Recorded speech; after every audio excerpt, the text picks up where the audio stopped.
The township of Soweto, a symbol of the struggles against racial discrimination in South Africa, has changed.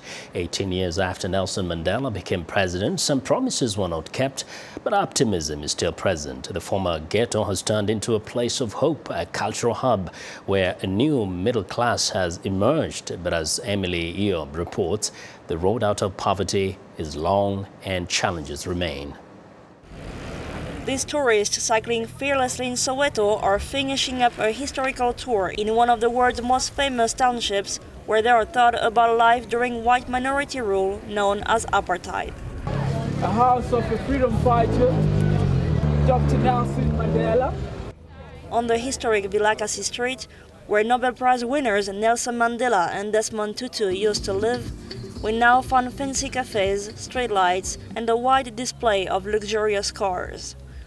When he was released from prison 18 years ago, Mandela promised the Sowetans a better life. The policies of empowerment have led to a new generation determined to prove that successful and Sowetans could be compatible. Musa and Amos belong to the new generation of Soweto entrepreneurs. They launched a concept of cheap gaming zone in 2006. Today they have 10 containers with video games inside, spread out over Soweto. Local kids can come play the latest video games at cheap prices inside the containers. Around the townships, you find that one of the most popular things that kids find as an entertainment for them, it's playing soccer. So we thought that maybe if we do this kind of a setup, this will bring another way of, kids being able to entertain themselves. A brief goodbye to the last group of tourists for the day, and Nkululeko, the tour guide, goes back to a different Soweto, less shiny. Just a strip of swamp separates the neat area of Pimville from the shack of Kliptown.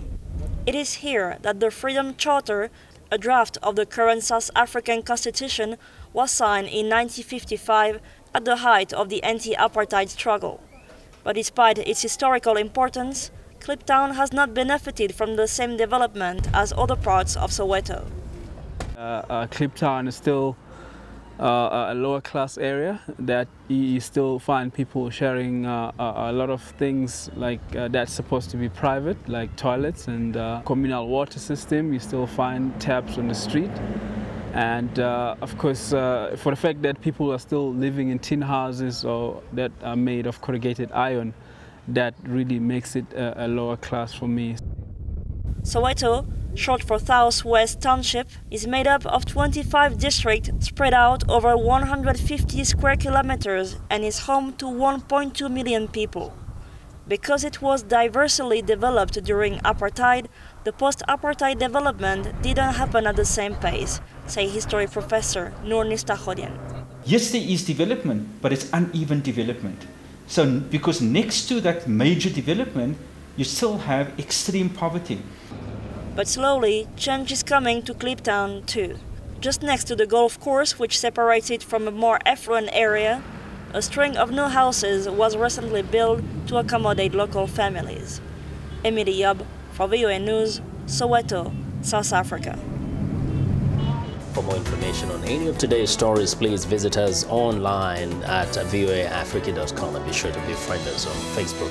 The address is facebook.com/VOA in focus.